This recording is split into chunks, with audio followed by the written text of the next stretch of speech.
everybody. Welcome back to the Darkest Fears podcast. And we are back again, me and Mike, and we are talking about Terrifier. Terrifier. Terrifier. What a wonderful nostalgic movie, if I can even talk right. It brings back that whole 80s slasher kind of vibe. Really big ups to Damien Leone. I mean, what a great director. He's been making these wonderful movies that have been just kind of like making me like get back into that genre.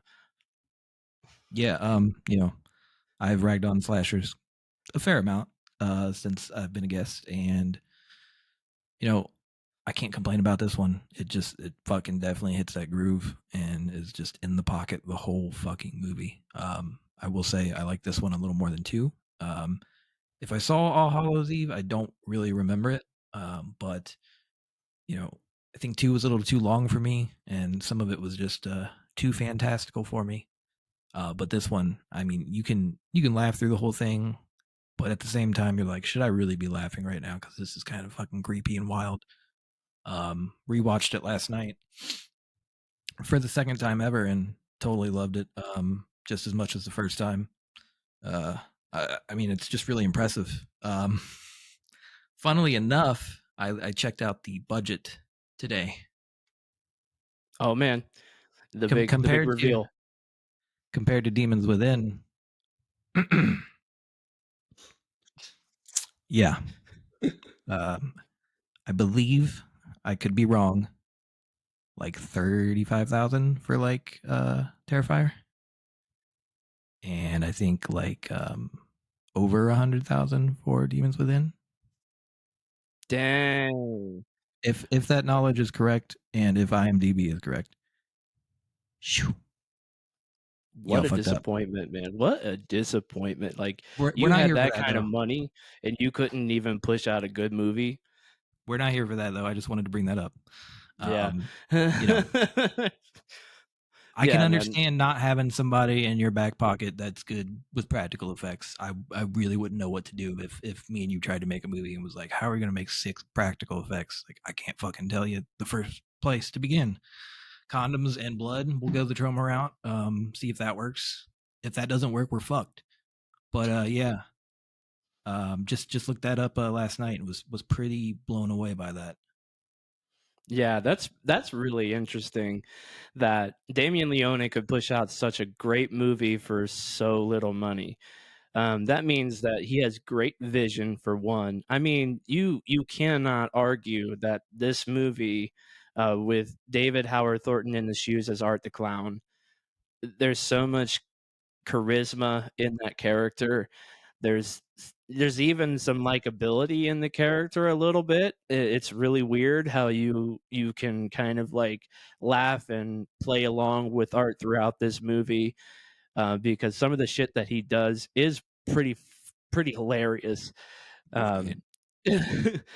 And at one of the parts that actually just like makes me laugh every time I see it is when the pest control guy just gets his head smashed like a melon, and Art just points and laughs at it like he did the greatest thing in the world.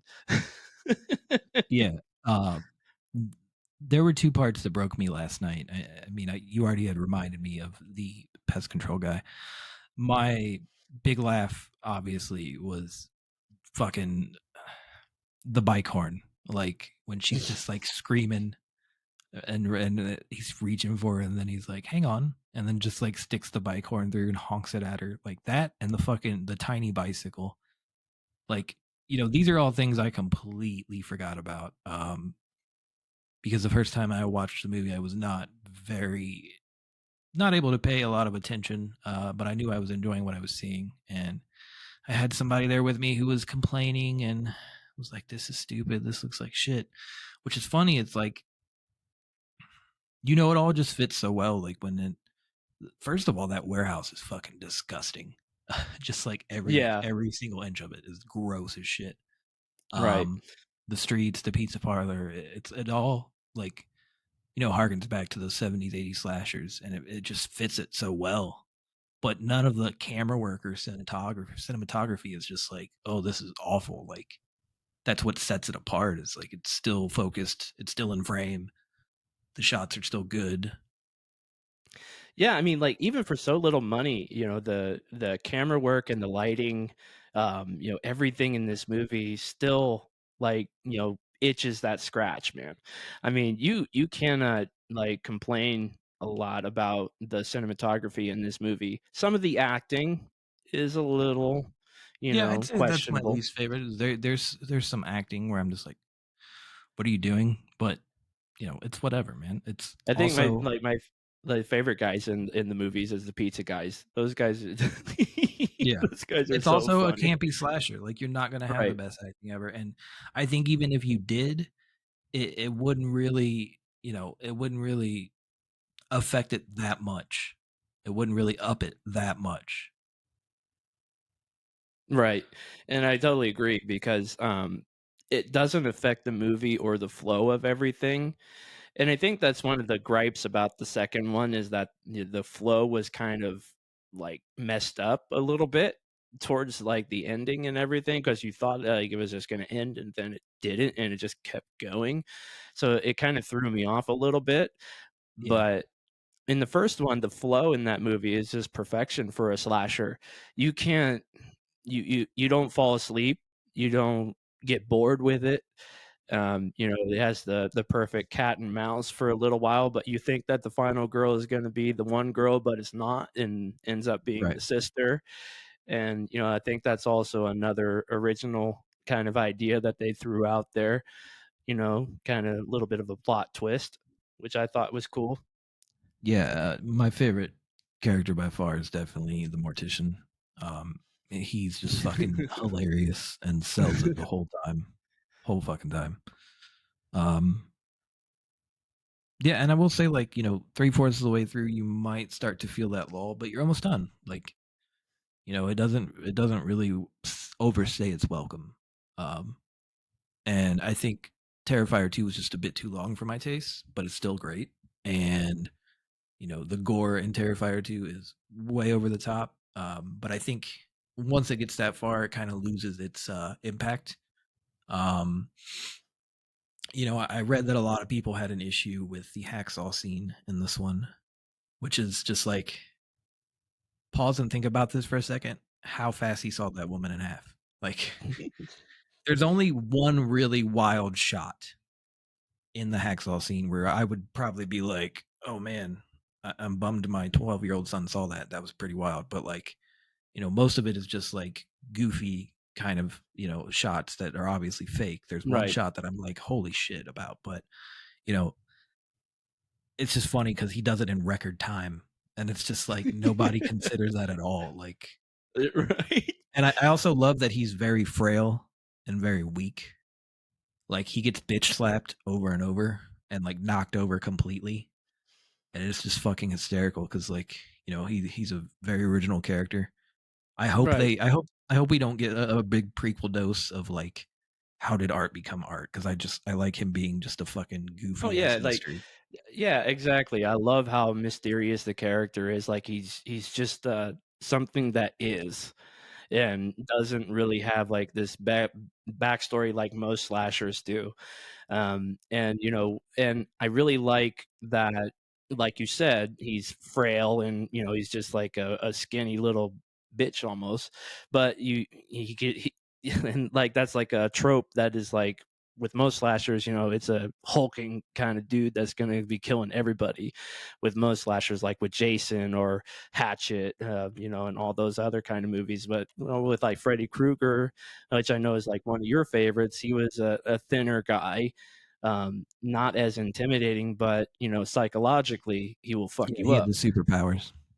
Yeah, and I think like with Art, he's also kind of supernatural too, because while he may seem human, I think he's also a supernatural being too, because it's kind of weird how he can just keep popping up after just getting maimed and killed, and then also, I don't know how to kind of explain it. He just kind Right, of just is. right. Like the I think maybe at this point in our lives and his life as a director, and just having to deal with growing up with slashers and so many angles and possibilities. He's either organically incorporating many elements or he's doing it purposefully. The mortician scene is funny because he blew his head off, but like his face is totally fine when he comes back to life. So either he's got some Right. Wolverine healing abilities.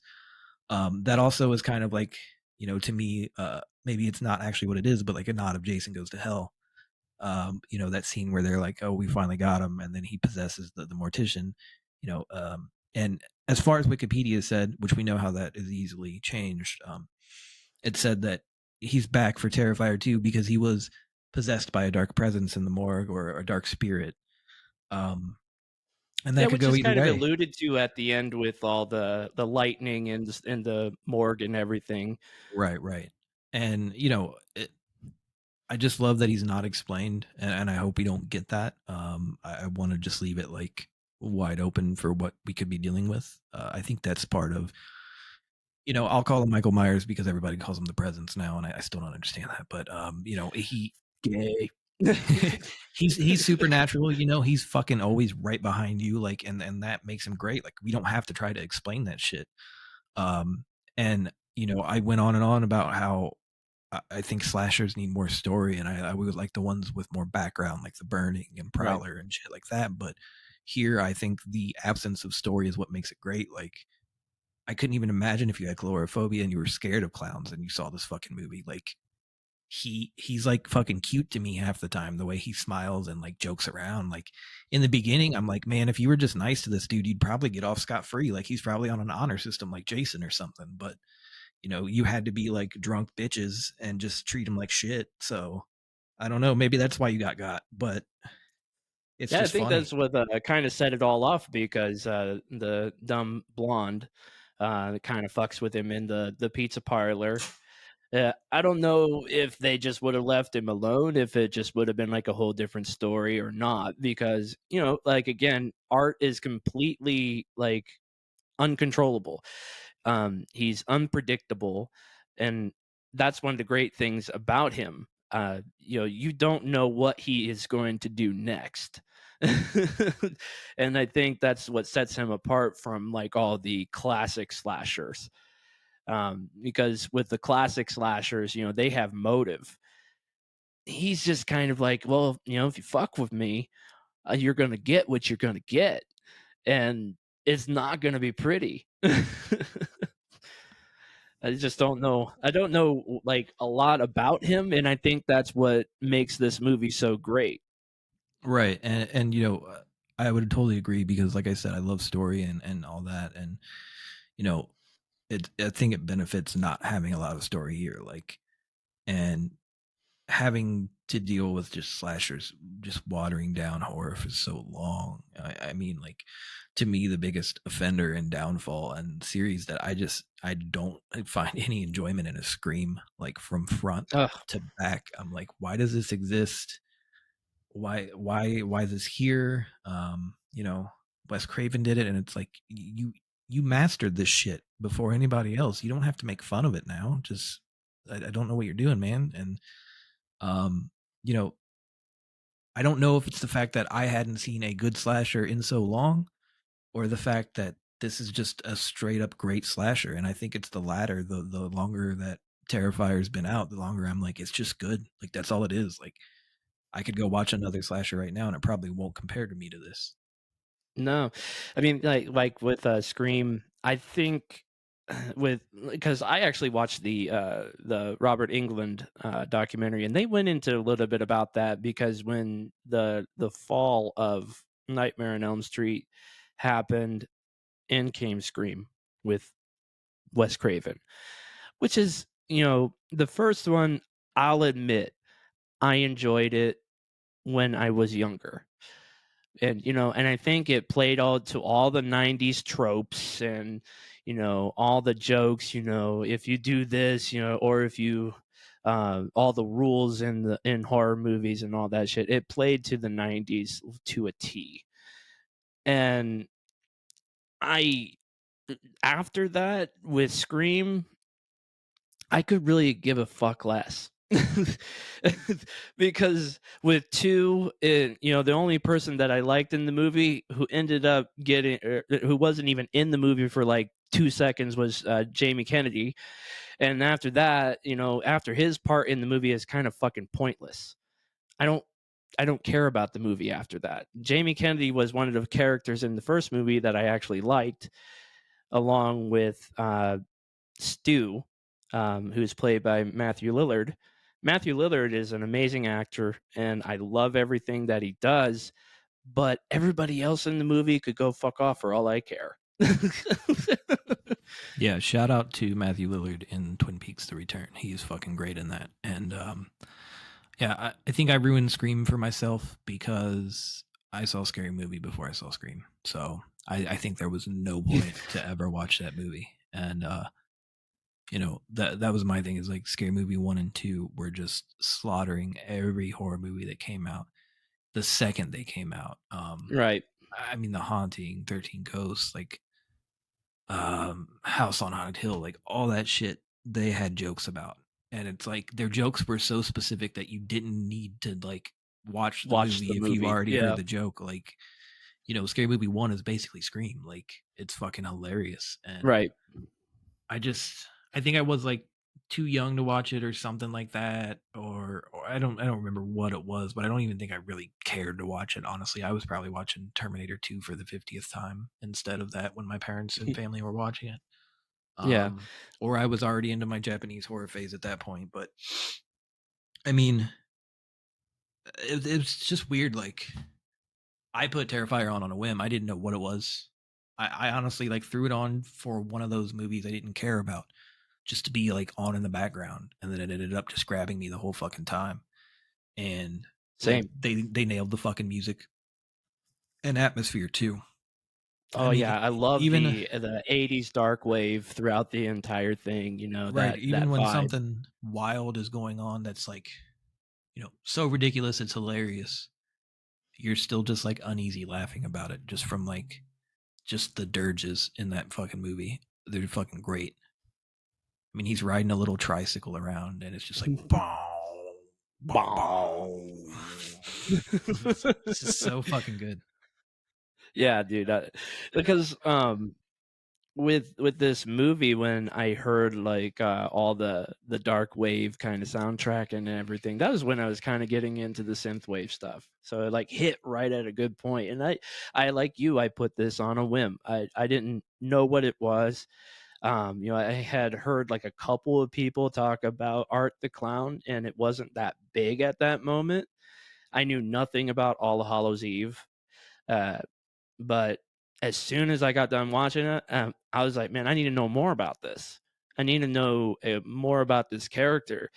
And then I delve into All Hallows Eve, and I love that movie too, because even though that's probably an even lower budget movie, the premise of it is just amazing.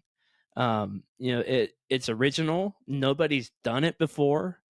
Especially with like anthologies and stuff like that. It's really cool how they just like, oh well, this tape is just going to be played, and it's going to feature this character throughout, and you're not going to know who he is or how the tape came to be or whatever. But at the end, you find out that the tape is actually supernatural, and he can come into your life and fuck you up.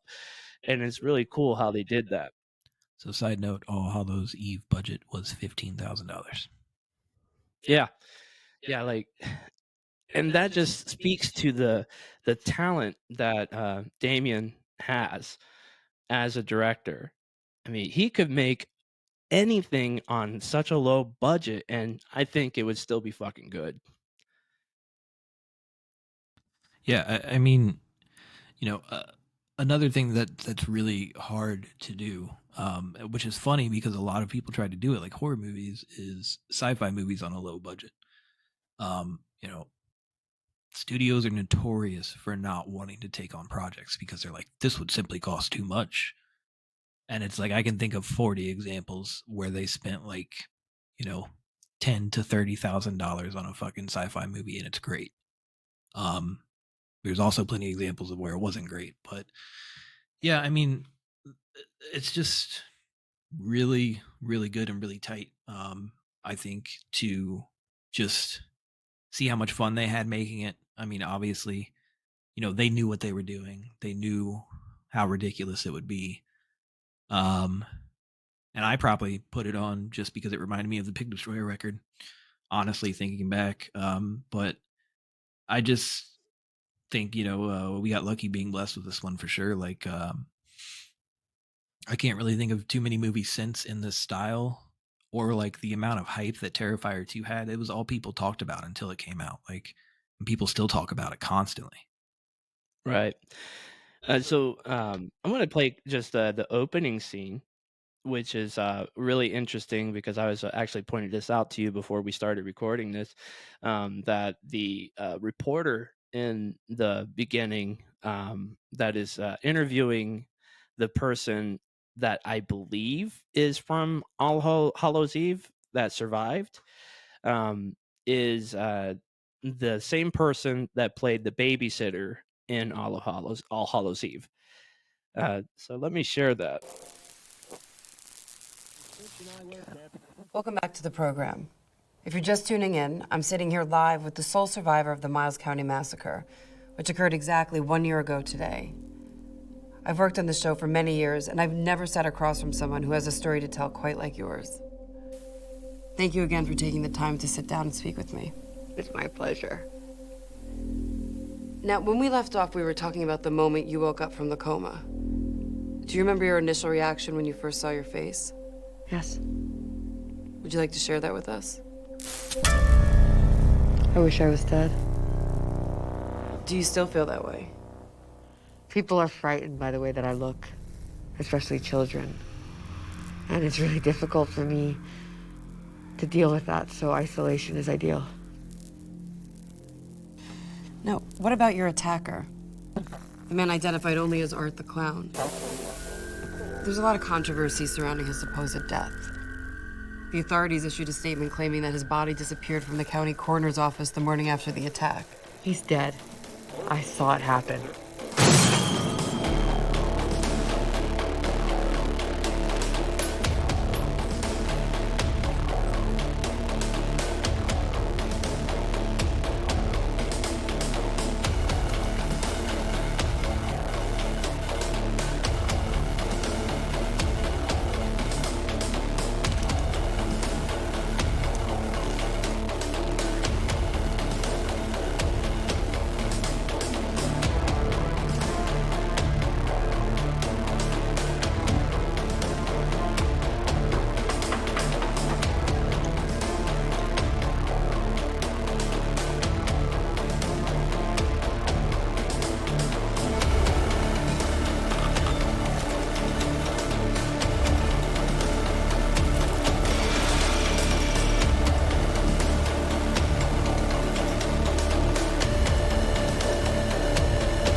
Did you watch it? Oh my God, I thought she was going to attack me.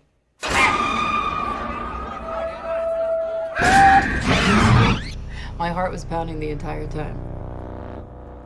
Yeah, well, if you think she looks that bad on television, imagine what she looks like sitting 2 feet away from you. I was gonna gag at one point. Babe, do me a favor. If I ever look like that, promise me you'll put me out of my misery. You think I'm kidding? I'll do it myself. Yeah, Tom said we won't know until the morning, but he thinks the ratings are gonna go up big time.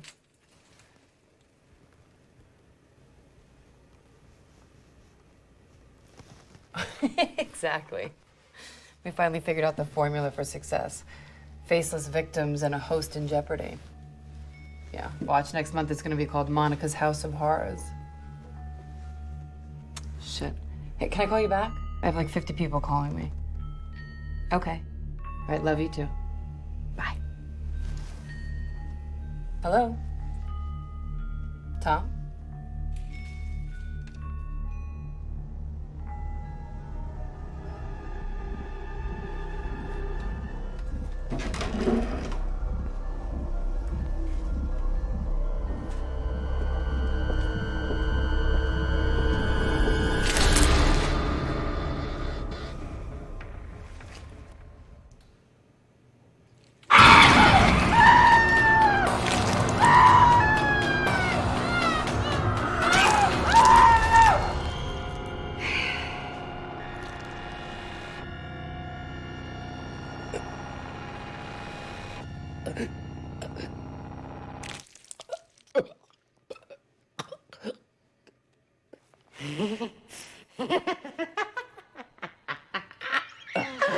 That's disgusting.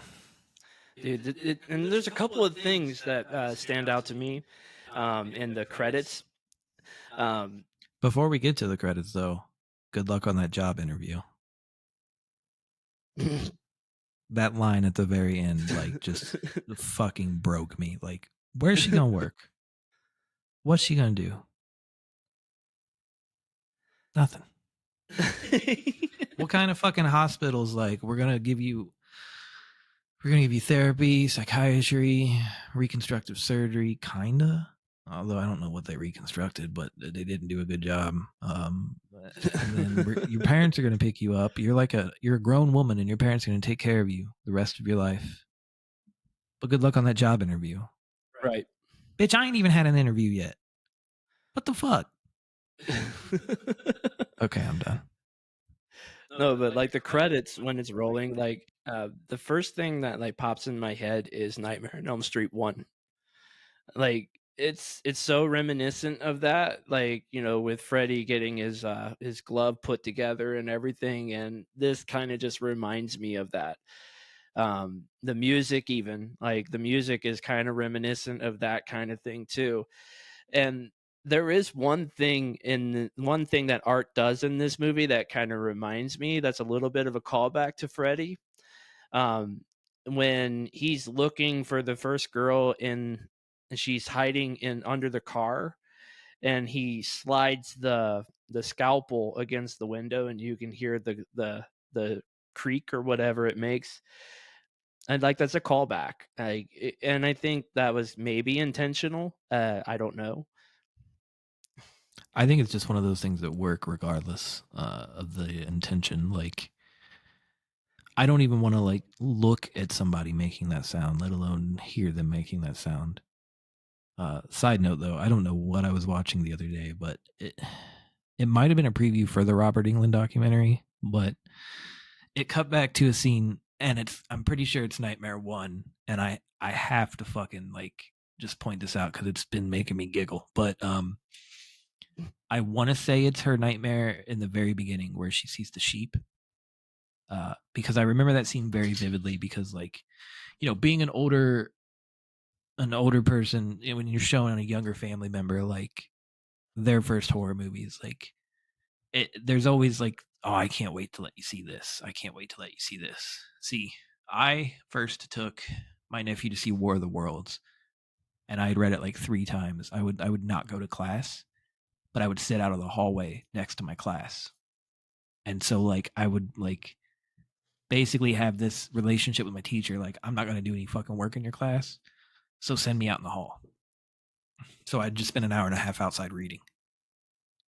So I read War of the Worlds a bunch before it came out, Spielberg's version, and took my nephew to see it. And I looked over like midway through, and he was just like full-blown sobbing panic attack. Like, not even enough to tell us like we need to get out of here. Like, he was just like frozen in terror, and I was like, oh shit. And I like took him out of the theater. And so I related it to like, no, you haven't seen it in the movie yet, but all you have to do to get rid of the aliens is pee on them. Kind of like relating it to like how they die from germs. Like, I was like, he started laughing at the urinal because we both went to like use the restroom. And he was like, what? And he was like 10. And I was like, yeah, like, you're going to see it later in the movie. The aliens are going to get out of their machines and they're just going to start peeing all over him. And he started laughing like harder than he's ever laughed in his life. And I was like, cool. I turned that around. And then we go back in and scene with Tim Robbins. and the airplane crashing. And I was like looking at him, and he's like, just like staring at the fucking screen, like sweating, rubbing his face. And I'm like, oh God, dude, like we're not going to get to finish this movie. But I was like, I like got up in his ear and I was like, oh, watch, he's going to pee on him. I swear to God, he's going to pee on him. And my nephew just started laughing and just like brushed it off. But anytime the aliens were there, he was like full panic. But the worst one was letting him watch Batman Returns after the Dark Knight came out. So my nephew's like, oh, the Dark Knight's the coolest shit ever, blah, blah, blah. And I was like, it's all right, man. Doesn't hold a candle to Batman Returns. And my nephew's like, I don't know. And I was like, have you seen it? And he's like, no. So we're watching like Batman Returns. We watched the whole movie. Nothing happens. My nephew passes out early. I'm up till like midnight playing video games. And I hear him screaming as loud as he can for help. And I'm like, what the fuck is happening? And I'm a floor below him. So I run upstairs. He doesn't wake up my mom or my dad or my grandfather screaming. Nobody woke up to help him. So I go in there and he's just like, help me, the penguin's going to bite my face. And he's just like screaming, crying. And I was like, Oh, are you serious? And then like I shook him a bunch because he thought he was still fucking like trapped. And he like calmed down. I was like, tell me what happened, dude. And he was like, the penguin was there. And he was short and fat and he smelled bad and he's going to bite my face. And I was like, dude, I fucked him up like real bad that day. Like God. I felt so terrible. And I don't remember a lot of movies doing that for me. I remember X-Files doing that for me when I was younger. Like X-Files really fucked with me. I would run out of the room when the song came on at the end and the beginning. Like my dad would be like, Michael, X-Files, and I'd walk in the room and the song would start and I'd book it out. And then when the song would stop, I'd come back and watch the episode. It was only the song that freaked me out. And then the beginning of Wishmaster fucking ruined me. To where I didn't watch that movie for years. I just doing the cold open of everybody panicking and getting mutilated. I was like, nope, I'm out of here. But my cousin's family like raised me on horror movies. My aunt always worked at a video store. She always worked at Hollywood Video, district manager. She would get me games before they came out, movies before they came out, movies for free, screenings, everything. So getting scared in her house was like just part of the game. Right. She gave birth to 2 boys that were older than me. And Robbie passed away, but Robbie would always show me real fucked up horror movies, and Mitchell would always take it to the extreme, his older brother. Mitchell took me to my first and only haunted house, and that's when I found out I'll go to some place you tell me has ghosts in it, but I'm not going to go pay somebody to fucking scare me. I'm not going to do that shit. I just think that shit's really weak. But he took his younger brother, they were twins, Justin and Jesse, my cousins. One day they were like, hey, Justin, go take out the trash. And Justin's probably 12 to 14 here. And he had just seen Texas Chainsaw Massacre. Oh, Lord. So my cousin I think my cousin's about 6'8". He gets in a like jumpsuit and like a Carhartt jumpsuit and a Leatherface mask and a chainsaw. Not even a prop one, just like a chainsaw. And he gets down in like an old school metal trash can to make it even worse. I don't know how he fucking fit in there. And they have a video of this. They filmed this shit. And Jessie was always smarter. So she's like in the doorway of the garage, but not going in the garage. My cousin Justin's always in a little derby, and he's just like doop doop doop doop doop doop, just like thinking nothing of it. At one point, he turns, he's like, "Why are you guys filming me?" And they're like, "Just making memories." And he's like, "Okay." And like he cocks back to like throw the trash bag, and right when he does, you just hear bomb, and then like my cousin stands up, and he's fucking 6'8". They didn't know he came. He didn't like come in beforehand and come up with the idea. He planned it for like a week because they said that Justin had been having nightmares about Leatherface. Oh my God. So he hadn't seen his older brother in like a week. No indication that he's there. He didn't see his car because he parked down the street and just like rolled up in their garage, slid under the door, and just waited. Oh my God. That's They chased him through the house for 10 minutes. This little boy was like screaming so much, he was like shaking. He was screaming so hard. And Good God. I'm watching the video. I'm like, okay, you scared him. And it just keeps going. They keep chasing him through the fucking house. And I'm like, this is not funny anymore. And they did this shit to me when I was younger. We have a very close friend of his best friend. We call him Cousin Joe. He's not really my cousin, but he was always that close with us.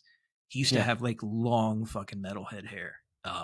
Back when I was little, so it was really weird for me to see because my mom wouldn't let my hair get like below my ears.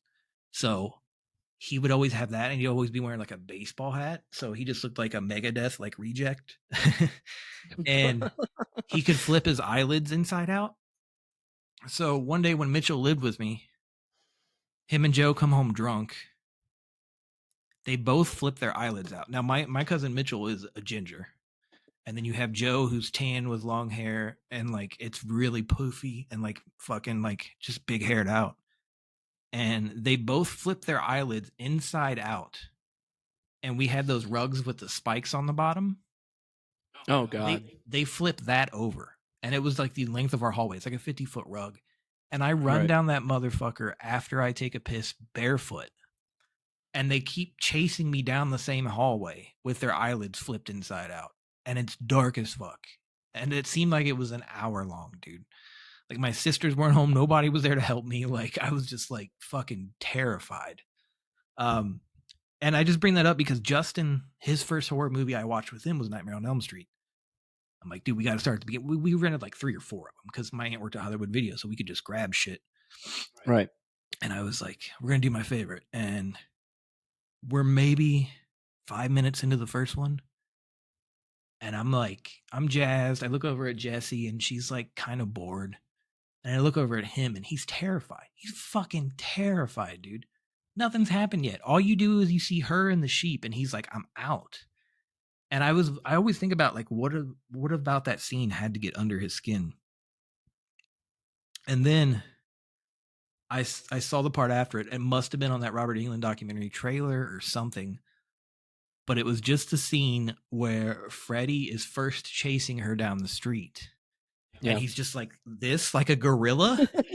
And I just fucking lost it. And I was like, I wonder if that's what like, that was just too surreal for Justin. And he was like, no way. But I don't know what possessed Robert Englund just to be like, ooh, ooh, ooh, ooh, like down the street. Like it's so fucking goofy. And that's my thing about like Friday the 13th is like once they started getting corny and silly, he was such a good actor that it was fucking hilarious. Oh yeah. His comedic timing was fucking stunning. But when they were serious into it. Yeah, when they were serious, like New Nightmare or whatever, like you were fucking terrified. Like, and that's why I love that series is because no matter what way it goes, it's fucking hilarious. Even the worst ones, you're just like, holy shit, that's funny as fuck. Or really creative with the props and all the special effects. Like the ones where he fucking like fucks up the deaf kid with the Q-tip, like hilarious. Oh yeah. But when you're 8 and you see that and it's all surreal, you're just like, holy fuck, dude, what happened?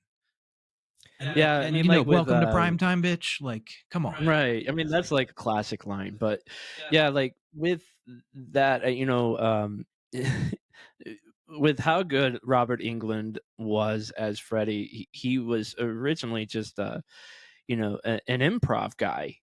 And that's where I think he really made that character shine.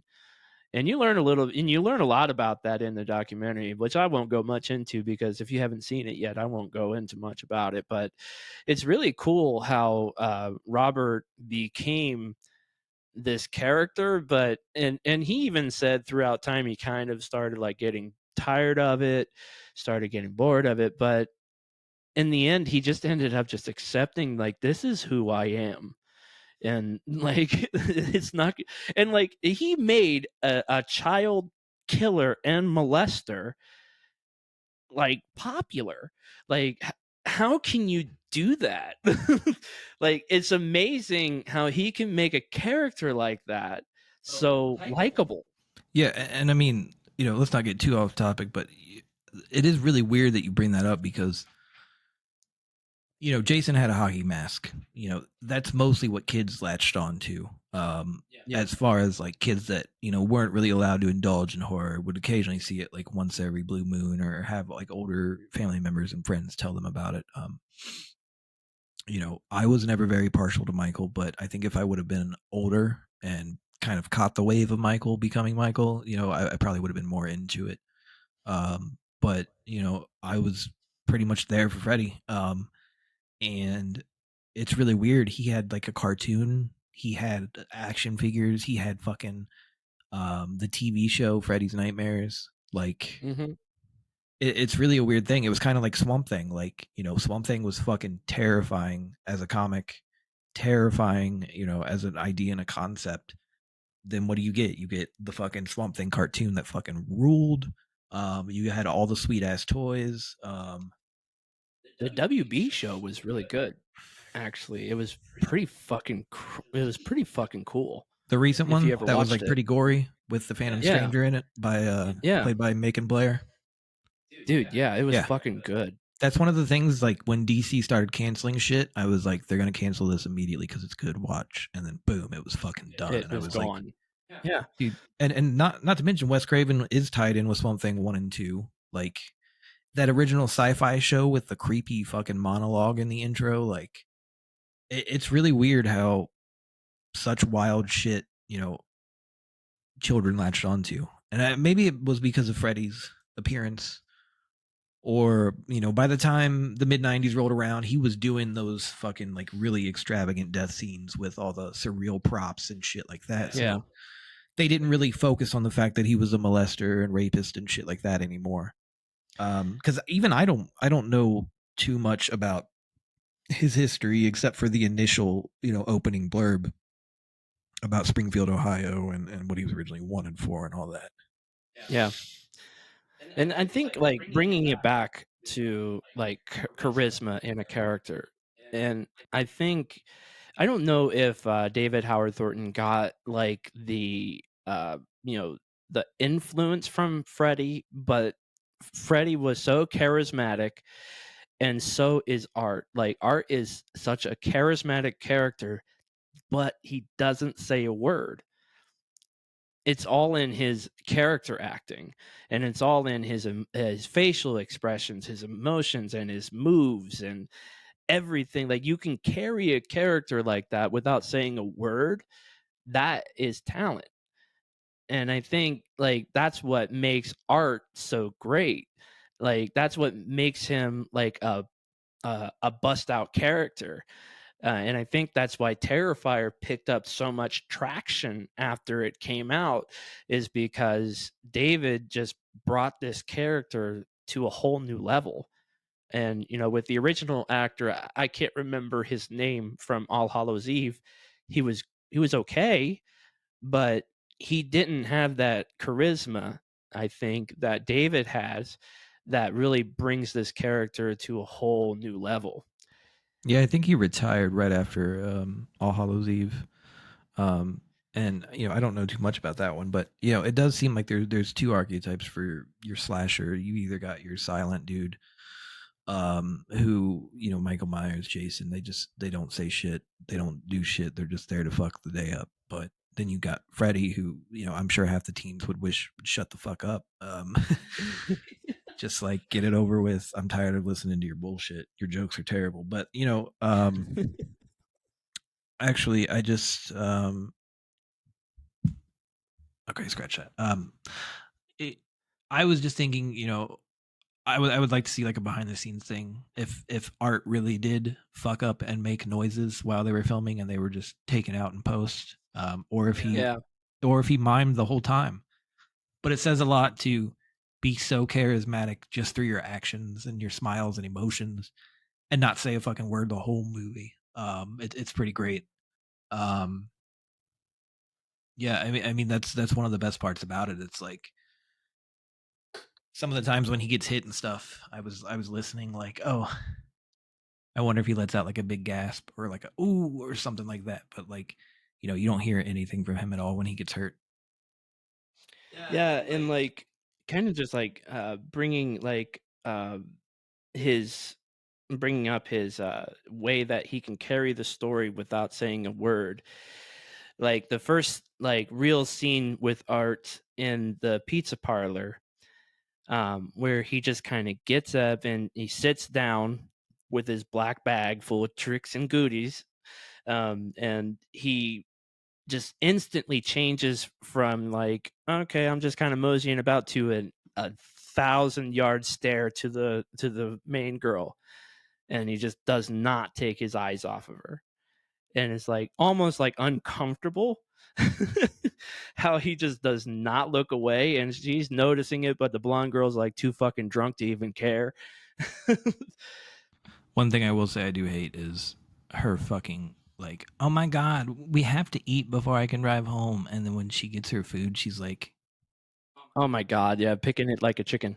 like that's how you eat pizza. I'm surprised these Italians don't kick your ass themselves. Like, fucking Yeah, blew while my mind. the other drunk blonde girl's like eating it like a real king. Yeah. Yeah, I want to kind of bring up that scene because it's really cool. Let me see here. Let me bring this up. Just makes me feel bad. Like, you should, if you're nice to Art and you laugh at his jokes, he might leave you alone. We don't know. Right. Let me kind of fast forward this a bit. All right.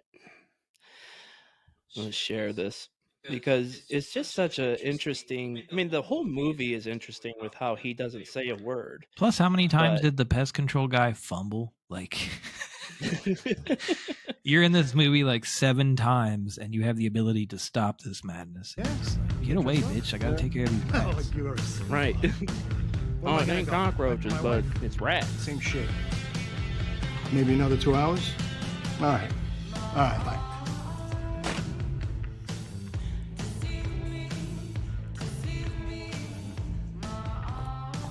Great. Oh, Oh, here we go. that was the longest piss I've ever taken. Thank you for sharing that. Why do you gotta start this stuff?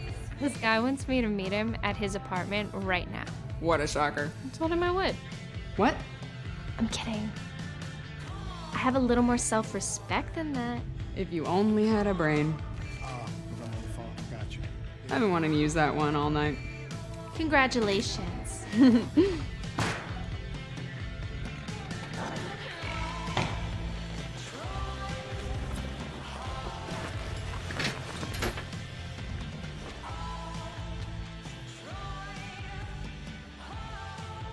Look at your boyfriend. I told you this a week ago. We'll go to your mother's, I don't know, 6 weeks from now. I'll be right with you, buddy. You gotta see the shape of this fucking guy that just walked in.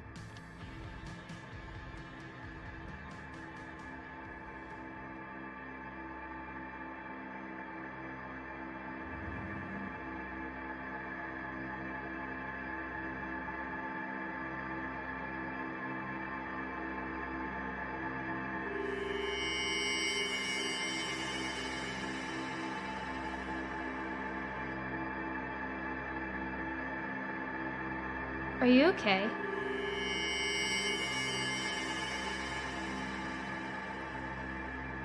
I think we should get our food to go. Why? Him? Seriously, I want to leave. Jesus Christ. Dee, stop. Excuse me? Excuse me. Can I get a picture with you? Dawn, come on. Shut up. Hello? Hello? Okay, I'm gonna take that as a yes. This fucking... Oh. Sorry.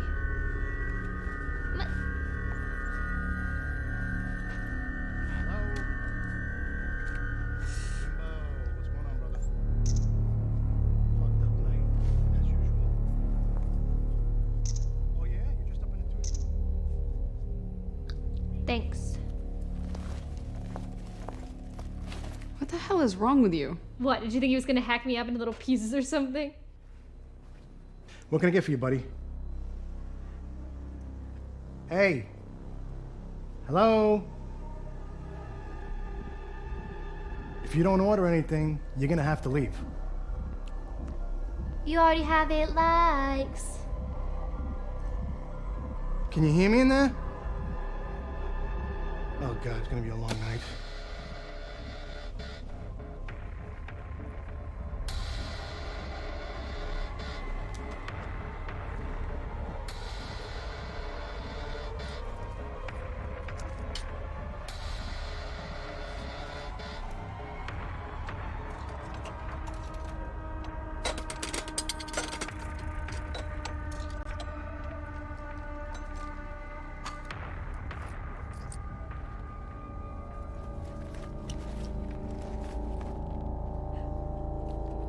Aw.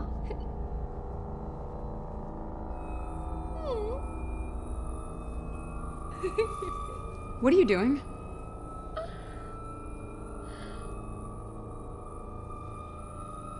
Thanks.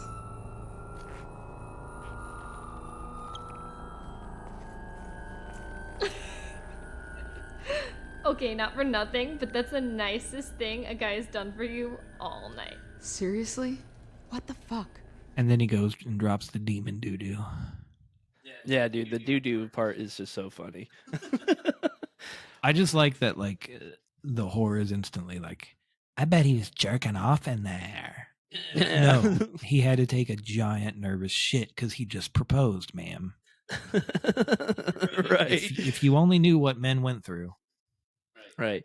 There was definitely some chunks in that poo too. Oh, yeah. Poor guy. But, That's probably like, why it's he just left, like- because he was like, oh, I love this pizza. And then they're like, what do you want? And he's like, what can I eat that won't destroy me? Because last time I ate here, it destroyed me. And then he blew up the bathroom and then was like, I got to get out of here. Or I can just kill the guys so they can't ban me. What should I Right. do? Yeah, I can't get enough of that pizza though. But yeah, I mean, it just brings to like the likability to the character when he just proposes, like just, and it's so desperate. He's like, Yeah. like, I just can't get enough of it. Like it's just so out of sorts. But like, and he goes from that from like 1,000-yard stare of like, I'm just gonna fucking kill you. Yeah. I could totally murder her. Oh, wait, there's a coin machine over here. I'll try that first. Well, that didn't work. I guess I'll go get my bag of tricks. Yeah, I go really take a love the huge part where shit. he's like fucking digging for the clip in the bag. And then he like texts her sister back. And then when he comes out, he just blows like 90 fucking holes in her face. It's just so, like, he already shot her in the cheek. And yes, she is still alive, but I don't know for how long. And then like he goes and gets the clip, comes back after texting the sister, and shoots rapidly like twice. And you're like, okay, he's done. And then there's like 8 more fucking shots. Yeah, which like his kills are just like so over the top. Right. Like it's so brutal, and but you don't expect it from the character. Yeah. And I think that's what sets him apart, I think. And I think that also is what helped the movie for me. Like I said, I just put it on for background noise, and like, you know, maybe I'll pay attention, maybe I won't. And not knowing anything about it, not knowing about All Hallows Eve, or any of that, like not knowing what kind of budget it had, I knew nothing, and it was great, you know, especially because half the time when you see something you know nothing about on Netflix now, you're like, oh great, did Netflix produce this? Because I'm not even gonna fucking bother if it says produced by Netflix. Right. And you know, I don't remember back then if they were very adamant about showing what Netflix produced or not, but I had no idea what I was walking into, and I'm just glad I did, because it was fucking awesome. Yeah. And I want to play because I got to get into the kills. We got to get into the kills in this movie, and I want Right. to play the first kill, which is the pizza dude. Might as who well just get cleaned flagged. up all the crap. It's time we get flagged, everybody. Yeah, like I can't. Unfortunately, I don't know if I can show the hacksaw scene because we will definitely. I wouldn't want to get- ruin that anyway. We will definitely get blocked for that one, I think. But also, you know, let's just think about it for a second. There's horror movies out there without kills, right. and sometimes you're forced to sit through them. Sometimes you just gotta think. And sometimes you have to give them candy. Yeah. Now, before I do, I gotta crack open my liquid death. I think I need to crack open Scary Movie. It's been a long fucking time. Oh man, I haven't seen that in so long. Ah, those enchiladas.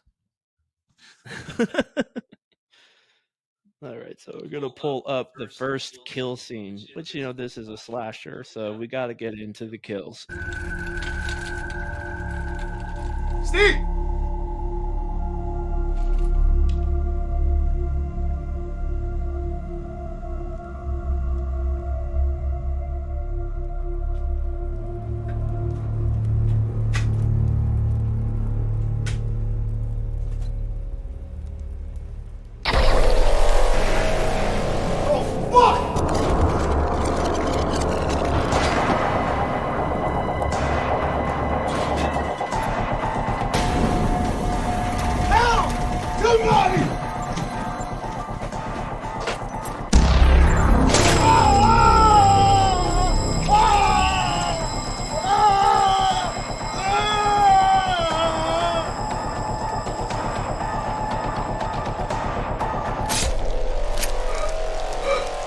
Yeah, and I mean that's probably the chillest kill in the movie, and it's still very good and very on point.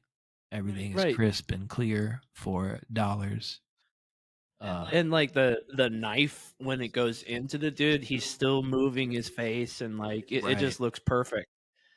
Like it's not even like I'm sure there was probably like some CGI cleanup in there for Maybe. for the practical effects, but it's not even noticeable, and it's so good. Like it's not fake. It doesn't look fake. It looks good.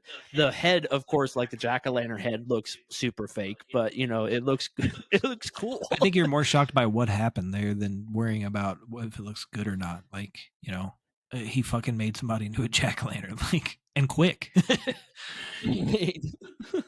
Like I just love the practical effects in this movie. Right. My deal is like, okay, the chick's left. He quietly murdered the other guy to where the other dude couldn't hear him.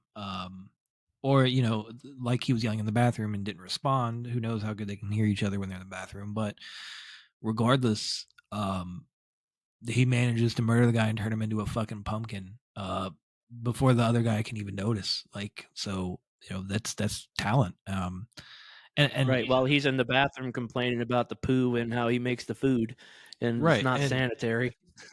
And there is a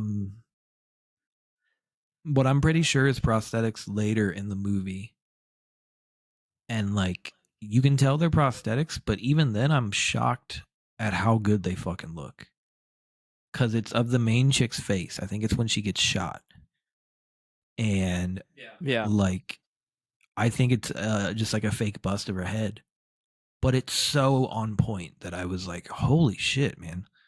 So I don't know if the director did the effects. I don't know if they had somebody in their back pocket. Whoever did it, though, it has got some fucking talent, for sure. Yeah, and I know, like, I don't know if Damien Leone had like an effects workshop in his back pocket or what, but man, for 35 grand on this movie, this kicks the shit out of most low budget movies. Yeah. And I just just getting into like a real kill in this movie, like, and I think we're going to be doing this a lot in this episode because this movie is mainly just like great for the kills, but the atmosphere in the movie is amazing as well. Like it's so darker, way darker than the second one. I think the second one is kind of like I don't know how to explain it. It seems lighter, like more lighthearted than this one. I'm flipping off an ad for Skinamarink because fuck that Dread bullshit. Central. Also, yeah, fuck Dread Central mostly, but if you're out here pushing Skinamarink, fuck you. Continue. You did not like Skinamarink at all, did you? Fuck no, dude. People are comparing it to David Lynch and shit, and it's like, I don't care if you fucking hate David Lynch. You have enough sense to understand this is nothing like David Lynch. This is two kids wandering around some white suburban hallways with a grainy ass filter on. That's what this movie is. It's fucking terrible. I think it was his parents' house. Cool. I don't care, dude. I wanted to capture the horror of waking up at my parents' house when I was growing up and being confused about where I was because I'm 8. Good job, dude. You don't deserve any credit at all. It's fucking awful. I didn't need a movie to remember that feeling. Just fucking let me black out in a stranger's house. Right. And that's the thing. Like, you have to go like about halfway into this movie for the next kill. Yeah. Like, that's interesting. Which I can't show the hacksaw scene. Which I kinda just think sucks, it's but- paced very well in terms of like, you know, Friday the 13th kind of got to that point when there were so many campers, you know, in mass. You're just like, I want to kill like every 30 minutes. And it's great for that. I love that. You know, it's around the parts where he's just like busting out, stabbing through the mattresses, sleeping bags to trees, like fucking left and right. Man, I love it. It's part of the reason I like the Friday the 13th game so much, is because there is a single player mode where you can like explore Camp Crystal Lake, and it's filled with jump scares. So many too. Even if the actual game wasn't that great, but yeah, I mean that's the good thing about Terrifier. Like, you have to wait for those kills, but they're very good once they happen. Yeah. So I'm gonna play because, like, and like I stated before, the main girl that's been like going on throughout most of this movie, about half of this movie or so, you think is going to be the final girl. She's not. And I'm going to play her death scene, which is like a whole like a big spin on this movie. Well, before we get to that, I just found out hats off to the director because he did do all of the practical effects himself. Yeah, I read that somewhere, but I wasn't too sure. But yeah, like I said, I don't know if he had like an effects workshop that he took in his back pocket, and he just had the skill. You know, it's just amazing what he pulled off with this kind of budget, and you know the kills just look fucking fantastic. And I think, you know, the scene that you were talking about, with the bullets to the face, you know, that's the next one coming up here, is the main girl that's been playing through half the movie. It just looks so fucking good.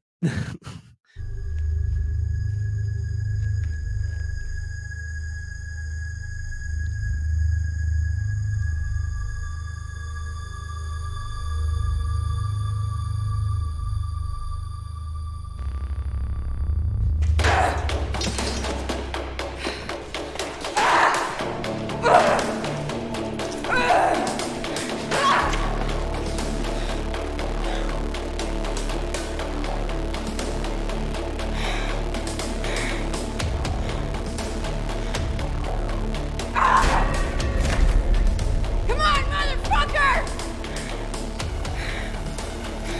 Come on!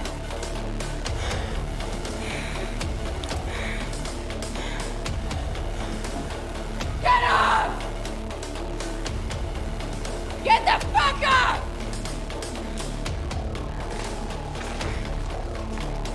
Get up!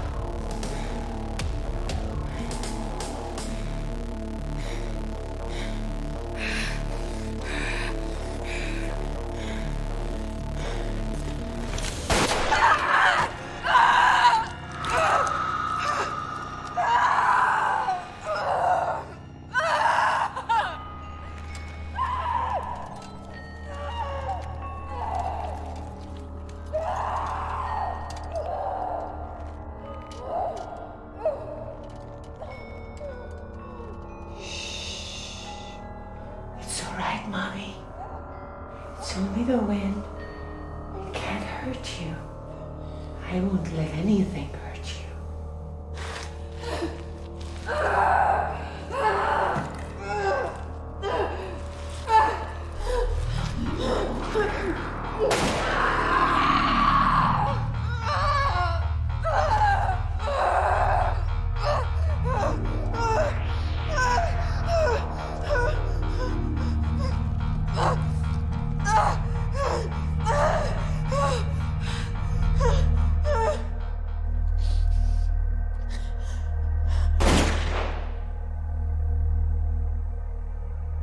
I guess the new neighbors weren't such a good idea after all.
And I think that's what I love about Art as well is he's funny, but he's also just like a bumbling idiot at the same time. Like completely goofy and off the walls. Just even walking back to reload his gun, he's just got like pep in his step for no fucking reason. And I just love the like when he like realizes that he's out of bullets and he's just like, man, yeah, now I gotta walk all the way over there and go grab another clip.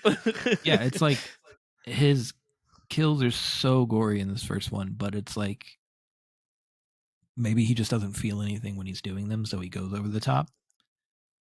But like half the time, just him doing anything is just fucking so goofy and stupid. Like you're gonna run out of ammo the one time you use a gun. Like knowing like a gun is the most dependable thing in your bag.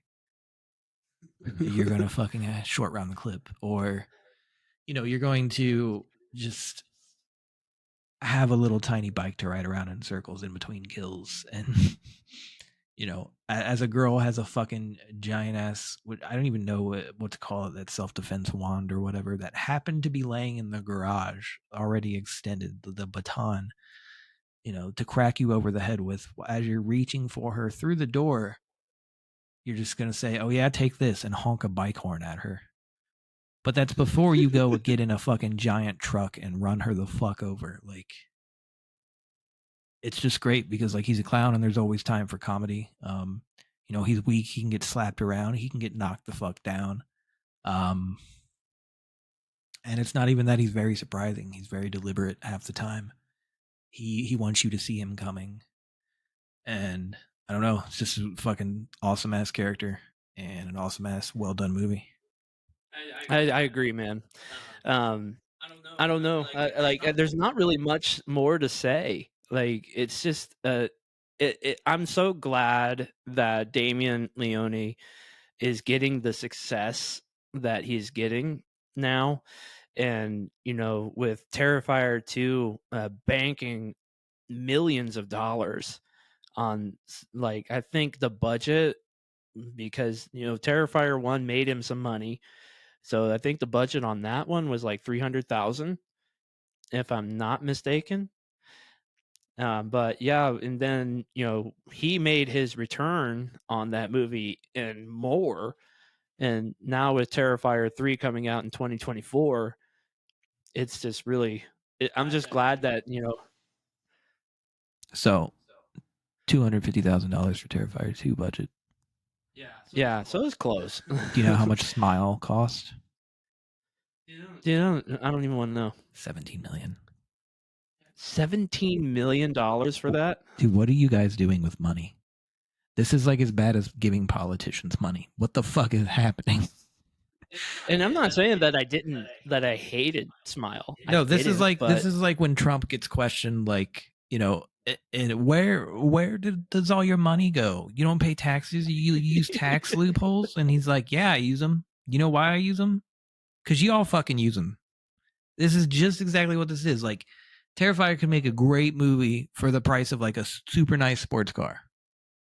Right. Then we can get get Smile for $17 million.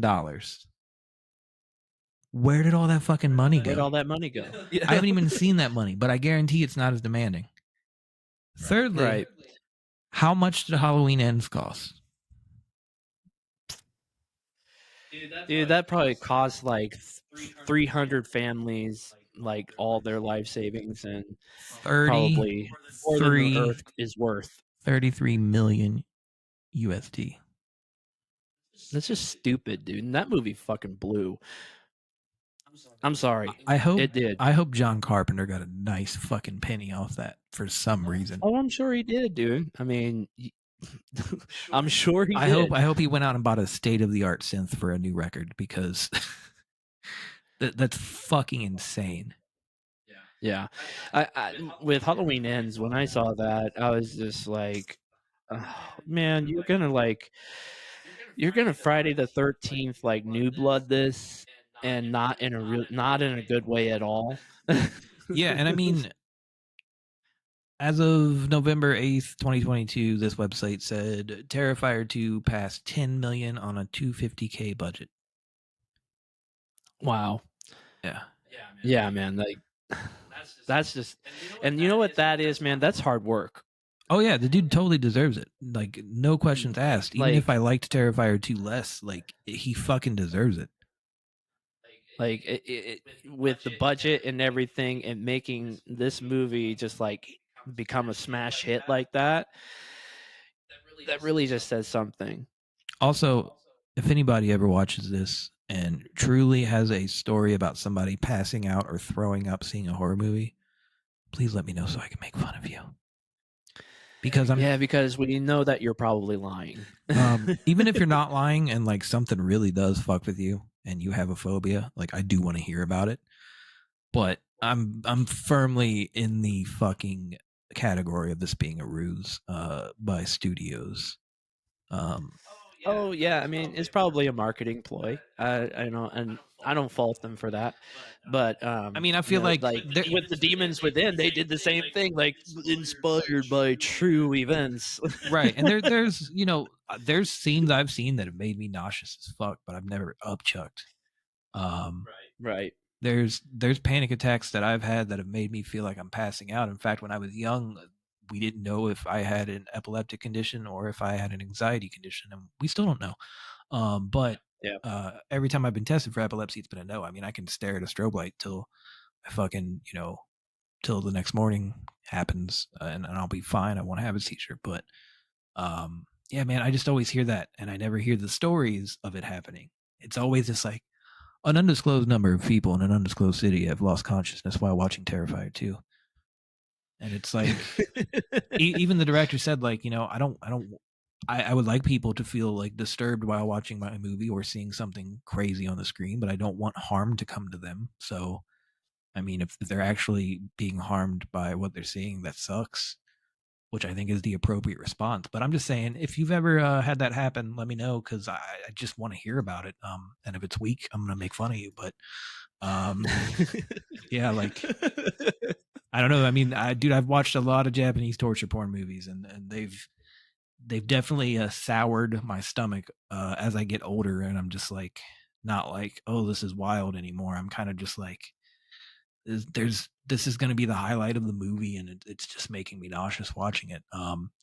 And yeah, I'm just really interested. I would really like to like do a deep dive and find out if that's ever actually fucking happened. Yeah, we could do like a special like behind the Terrifier. Not even Terrifier though, but like, every 3 to 5 years I hear one or two movies of people like we hung out, we like handed out doggy bags in case anybody gets sick. And it's like, yeah, that's usually cool because that's merchandise that you're getting for free at a screening that usually has the logo on it. Like, I don't think anybody's gonna actually fucking puke in it. And I'm sure somebody has thrown up at a movie or two, but like, the only closest I got is when my dad got way too much butter on the popcorn and we saw Little Giants. Very, very bad night that night. He spent all night in his bathroom throwing up. I spent all night in the family bathroom throwing up. Yeah. And we both were like just sharing a bottle of Pepto-Bismol for 24 hours. We were both just knocking it back like beer. That's the closest I've got to throwing up in a movie, man. I almost passed out in, let's see, Jurassic Park 2 when the bus is hanging off the cliff, because I got like an extra large Mountain Dew at like 10 in the morning on an empty stomach. And like I was just having a huge caffeine rush while like an intense part of the fucking movie is happening, right in the part of my youth where like I was passing out for no reason and losing consciousness and having seizures, and they couldn't figure out why. And I was like, yeah, I'll just go see Jurassic Park 2. Yeah, I want a giant Mountain Dew. No, I don't want any food. And yeah, I mean, that's not because of the movie. That's because I had a fucking metric ton of caffeine and like 110-pound body. But yeah, I don't know. I'm interested into looking into that. Maybe I'll look into that tonight and see if we can maybe work an episode around it or something. Right, like, just, like, if people actually get affected by a movie, that may be an interesting topic to go into. Right. There is a very cool video that Polly sent me. I don't know if I sent to you about kids accidentally taking parents actually taking their kids to see Alien when it came out. Oh, yeah. Did I send you that video? No, I haven't seen dude. It's great. I think it's like a really like conservative Christian like reporter or town. It's Texas, and like she's interviewing like parents right when they come out, and they're like, "How do you feel about taking your child to see a rated R movie?" Okay, son, now that you've seen a rated R movie, how do you feel? And he's like, "It was awesome." And they're like, "Were you scared?" And he's like, "Heck yeah. Did you like it?" "Yeah, it was tight." Like, it's just so funny. Because I mean, dude, if I had saw Alien when it came out when I was like 8, like that would have fucking screwed me way up, especially in theaters. One guy, they asked one dad, they're like, what do you think about the movie?" "Well, I think it's pretty important because it could happen." And I was just like, which I mean, Aliens 1 you have to give props to because it did try to be a more centered sci-fi movie with Right. blue collar spaceships that are like very claustrophobic rather than huge open like verandas on spaceships and giant ass bridges and shit. But yeah, the whole video is like 3 minutes long, and it's just this chick interviewing like, "Do you think it's appropriate for you to take your kid to see rated R movies?" And they're like, "Well, this one was a little intense." And then the kid's just like, "I thought it was tight." Like, it's just fucking hilarious. Like, and that's the way my parents were. Like, fuck what rating boards say. I'm the authority on whether or not you can see this movie. Right. I mean, my dad was that way. My dad didn't care what I saw, as long as it wasn't too horrible. Right. No Boogie You know. Nights or 8 Mile for me. But I was allowed to. I remember, man, we would all go pick a movie. I'll never forget this one time my mom rented Species, and I knew Species was linked to Geiger. Yeah. But I didn't know that Geiger was so sexual until my later years. And so I'm sitting there and I'm like on like a pallet on the floor. If you don't know what a pallet is, I don't really care because you missed out on childhood. But I'm on a pallet that my parents made me. It's nice and comfy. I think we just watched Rockadoodle. Oh damn. Yeah, I was in it. And then my dad would always put in Scary Movie last because my mom would rent scary movies without reading what kind of content it contained. She'd just go right for the cover and be like, "I want this one." Or she probably read that Species was about a woman that takes over men and was like, "Hell yeah." That was a mistake. So here's what happens. I'm on this pallet that is so soft, I'm falling asleep. And then I hear my mom yelling at my dad because my dad has the remote to fast forward the movie. So when I hear those words, my eyes open as wide as they can. And I'm like, "Oh shit, boobies, not gore. I'm allowed to see that all I want." But I was passed the fuck out. And my mom's like, Paul, fast forward it. And I'm like, "Titties." And I open up my eyes. I don't even see I see like a third of a tit.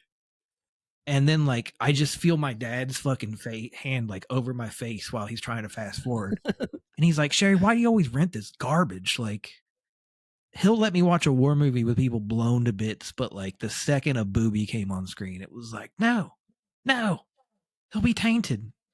And I'm not the type of person that like is gonna cry and be like, "It's funny in America, you can show people getting maimed, but you can't show a titty," because I don't ever see people getting maimed and I'm like, "Man, I want to go maim people." But if I see a titty, most of the time I'm like, "I wish I could grab that titty." So it's kind of worked out, I think. Yeah, I mean, like the same thing kind of happened to me when my younger cousins, when I used to like babysit them, I would always rent movies to bring over, and of course, I would get one movie that I would want to see. They had to go to bed or whatever. Right. And I remember one time I rented American Psycho, Yeah. and I was like, I don't know what this movie. Dude, I would hang like, so I'll back just in the pop it in." hallway quietly after they put me to bed and be like, "What the fuck are they watching?" Yeah, like I just didn't know what the movie was gonna be like, and I had never heard of it Right. before.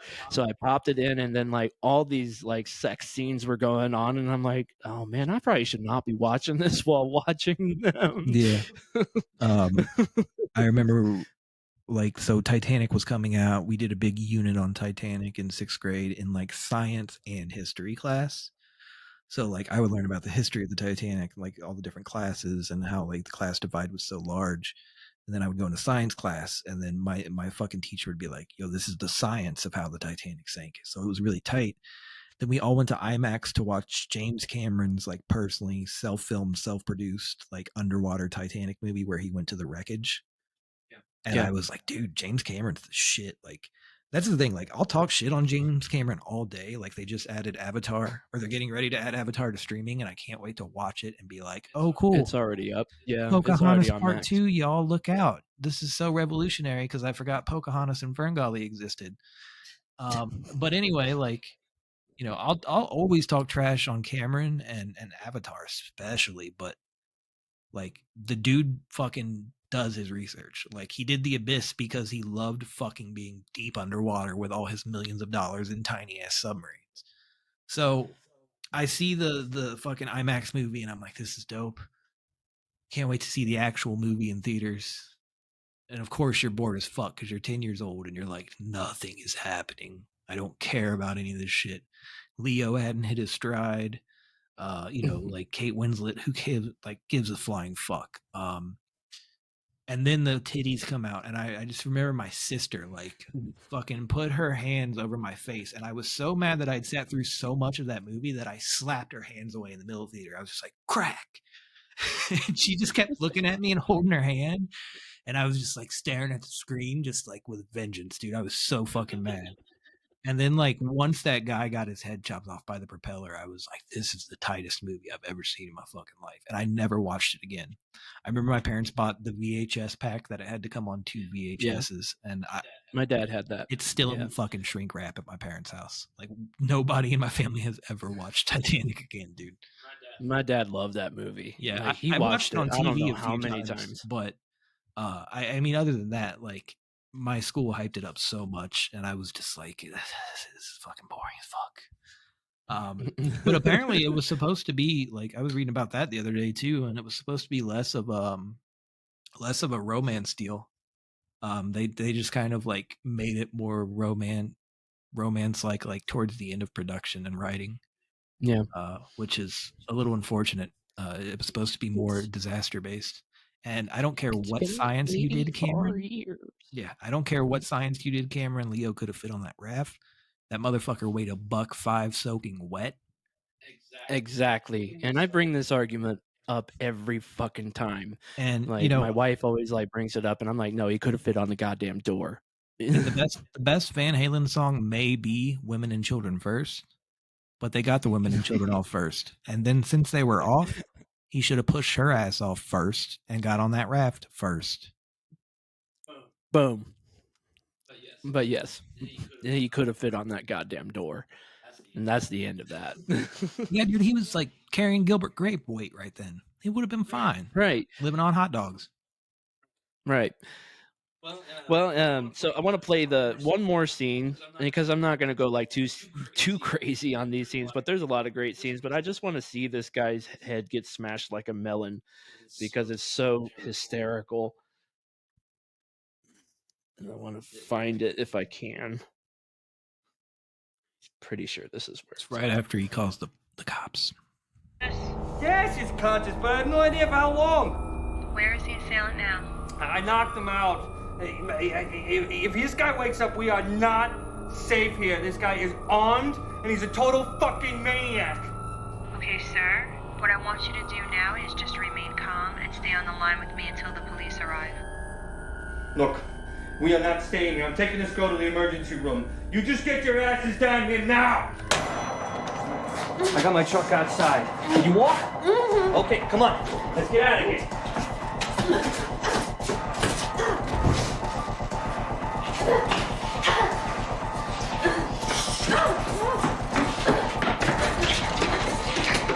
Damn it!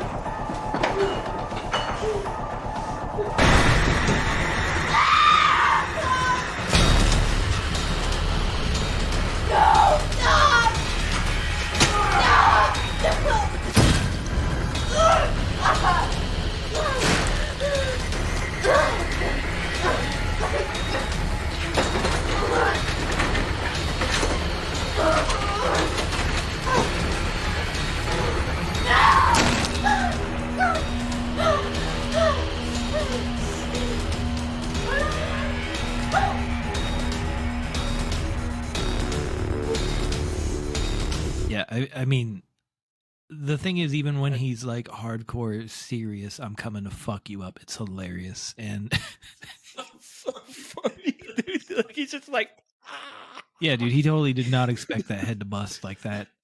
First of all, and second of all, like I kept looking at his clown shoes through the whole movie, and I think that's mostly to blame for Kevin Smith calling people clown shoes all the time. But like, yeah, they're big goofy shoes, but when he's like on his knees at some point and you see the bottom of them, they have like they have the worker tread, like non-slip grip that you have to have when you work in kitchens. So the fact that he just smashes dudes' heads in with a non-slip grip clown shoe is fucking hysterical, dude. It's just the way that he looks, though, when he's like, when it cuts back to him, and he's just like, dude, and when his shoulders are all hunched and he's coming in the room like, I'm coming to fuck you up. Like, it's so funny. With his fucking periodontal ass teeth, like all fucked up and just covered in blood. It's just so amazing. I just love this character so much. Yeah. Oh man. But yeah, I don't know. Is there anything else you want to play? Because it's pretty much towards the end. But yeah, I mean, not really. I mean, just fucking watch it and support, dude. Like that's all I can say. Even the second one, even though I've kind of said that I don't enjoy it as much as the first, it's still a fucking excellent movie. Yeah, man. It's still the I'm same excited. flavor. It's still the same flavor. You know, and while I was looking up the budget, I did read that you know, he basically points out the fine line between, you know, going into torture porn categories and gratuitous. You know, there's a fine difference, and it's like you can either go and, you know, show people what they want to see, which is like, you know, that shot, that frame that you're worried about fucking seeing, that you're like, oh, please don't show what he's doing with the hacksaw, for instance. Right. And you know, you can show that scene for like 2 fucking seconds and totally be like, oh my god, he's really doing that, and then cut from it. It's still going to shock the audience. It's still going to, you know, get the message across. It might be gratuitous, but it's still, there's still a point to it. Whereas if you were in the torture porn category, it would stay on that shot for 4 fucking minutes while he's doing what he's doing. And you would just kind of just sit in the misery of it. And you know, I like both types of movies. I'm not gonna fucking lie, but you know, he just points out in the interview that there's a very fine line between that and it being effective and then going exploitive and being way too long. And I think that's definitely what he nails. Like, you know, I don't think the censored version would be much different. It would probably just be shorter cuts because last night I watched the unrated version, as we do here. But you know, the censored version I looked, I think there was just maybe 3 to 6 extra minutes in between the two. So probably just quicker cuts, I would imagine. But yeah, I think, like, you know, at his core, he's totally a fucking artist at what he comes to do, especially now that I know that it's actually him doing the effects too.